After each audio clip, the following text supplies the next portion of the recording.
इसीलिए ब्राह्मण कुल में हमारा जन्म हुआ है। कभी कहता है वो बात मानो ना मानो तुझी आपकी, बात मानो ना मानो तुझी आपकी।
रामचंद्र की, विष्णु भगवान की, श्रोता समाज की।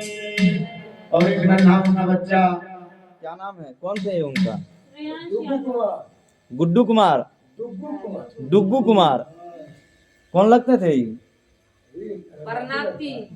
वाह वाह वाह, सबको सौभाग्य नहीं है इतना लंबा जीवन जीने का, और खास करके इस कलिकाल में। बताता है कहीं पर, हमने पढ़ा था एक पुस्तक में कि ऐसा समय आ जाएगा कलयुग में धीरे धीरे, अभी प्रथम चरण चल रहा है, 4 चरण होता है एक युग का, 3 चरण बच रहा है। प्रथम चरण में देखो आदमी धीरे धीरे छोटा हो रहा है। तीसरा चरण आते आते बैगन को भी लग्गी से तोड़ेगा आदमी, इतना पाप बढ़ रहा है। पाप जो है सो किसी को नहीं छोड़ता है। कभी कहता है एक दोहा के माध्यम से कि जल से पतला कौन है,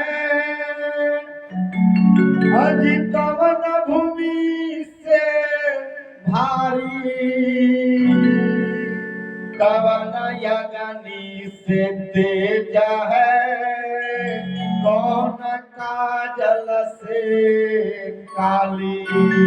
जल तो बहुत पतला है, अब जिसमें डालोगे थाली में डालोगे थाली जैसा बन जाएगा, लोटा में डालोगे लोटा जैसा बन जाएगा, जिसमें डालोगे वैसा बन जाएगा। लेकिन उससे भी पतला क्या है, कवि कहता है कि जल से पतला ज्ञान है, अज पाप भूमि से भारी। अगर पाप कर रहे हो तो भाई धरती से भी ज्यादा वजन है उसका, उसका भार को कोई नहीं संभाल सकता है। इसीलिए कवि कहता है कि जल से पतला ज्ञान है, पाप भूमि से भारी, और क्रोध अग्नि से तेज है, और कलंक काजल से काली। क्रोध जो है गुस्सा मनुष्य का, वह आग से भी ज्यादा उसमें पावर होता है। आप देख रहे हो ना कैसे कैसे काम लोग कर रहे हैं, गुस्सा में आकर क्रोध में आकर के, सो अपना प्राण को प्राण नहीं समझ रहे हैं। वैसे लोगों के बारे में गुरु पुराण ने बताता है कि जो आत्महत्या करता है, जो अपने प्राण को त्यागता है, उसको जो है सो निर्जन वन में, जहां पर किसी प्रकार की सुख सुविधा नहीं है, काला सर्प बन करके जीवन को बिताना पड़ता है। इसीलिए मनुष्य को क्रोध में आकर के कभी भी ऐसा कार्य को ना करे जो कि आप मानव जानव का हिंद, और भगवान को पछतावा हो आपको जन्म देने पर। एक व्यक्ति क्या बोला कि भगवान की गलती को जो है सो चलो हम लोग देखते हैं। दो दोस्त ने प्लान बनाया, दोनों थे मूर्ख प्रवृत्ति के, लेकिन अपने आप को बहुत विद्वान और बहुत प्रतिष्ठित व्यक्ति समझते थे। दोनों बोले कि चलो आज हम सभी भगवान का गलती को देखते हैं कि भगवान ने क्या क्या गलती किया है। सोचो कि वह कैसा व्यक्ति होगा।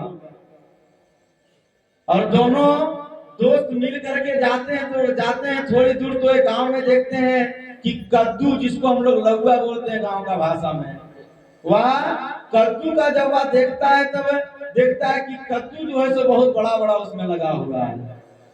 वह कहता है भगवान का देखो कितना बड़ा गलती किया है भगवान ने, कि इतना पतला दुबला है कद्दू का पेड़, देखते हैं ना उसका लत जो होता है कितना पतला होता है, और उसमें बड़ा बड़ा कद्दू।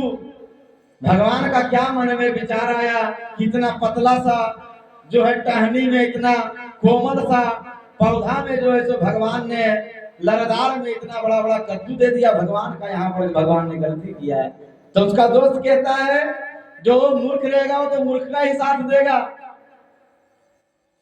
तो उसका मित्र कहता है, आवाज लगता है कम हो गया, क्या चला गया आवाज? हेलो। और उसका मित्र कहता है कि वाह तुम तो बहुत बड़ा विद्वान है, बहुत जानकारी है तुमको। ठीक है, उसने नोट कर लिया, लिख लिया। फिर आगे थोड़ा दूर जाते हैं, तब देखते हैं कि एक आम का पेड़ है। उस आम के पेड़ पे छोटा छोटा आम लगा हुआ है। फिर कहता है उसका दोस्त कि देखो भगवान ने यहाँ पर भी मिस्टेक किया कि इतना बड़ा गाछ, इतना मोटा मोटा इसका डाली, और इसमें इतना छोटा छोटा आम लगा दिया है। इसमें कद्दू लगाना चाहिए था, उसमें आम लगाता। और जैसे ही उसने मन में सोचा कि भगवान की गलती को मैं लिखूं, जैसे देखिए भक्तों, भगवान का कृपा हुआ कि बहुत तेज आंधी आया, और आंधी आया और आम का पेड़ जब गिरा तो उसका नाक पर गिरा। और नाक पर जब गिरा था, सोचिए कि नाक से कुछ कोमल है कोई चीज। नाक पर जब गिरा तो वह तो ऐसा सोचता है, नाक पर जैसे गिरा जैसे उसका दोस्त कहता है कि भगवान ने गलती नहीं किया, भगवान बुद्धिमान है। एक जो है सो आम का छोटा सा फल तुम्हारा नाक पर उतना ऊपर से गिरा तो तुम मूर्छित होके बेहोश होके गिर गया। अगर इसके ऊपर कद्दू रहता गिरता तो तुम शायद बच नहीं पाता। तो भगवान की गलती को मत देखो, भगवान का गुण को देखो। उनका अवगुण क्या, उनसे क्या लेना क्या मानना। सूर्य भगवान पूरा दुनिया को रोशनी दे रहे हैं, उनके पास हम और आप दीपक जला रहे हैं, तो क्या उनको रोशनी प्राप्त हो रहा है? उनको दिखाई देता है क्या सूर्य भगवान को? नहीं, वह जो है सो खुद जो है 7 घोड़ा का रथ पर वह घूमते हैं, और इतना तेज है कि पूरा दुनिया को। लेकिन भक्तों, भगवान के पास समर्पण हो जाना ही एक भाव है। हम क्या दे पाएंगे? सब जो है सो भगवान का ही दिया हुआ है, सिर्फ भाव होना चाहिए।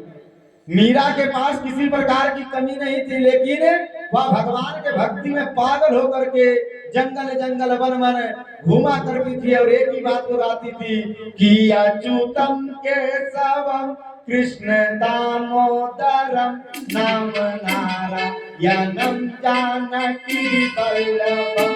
अच्युतम केशवम कृष्ण दामोदरम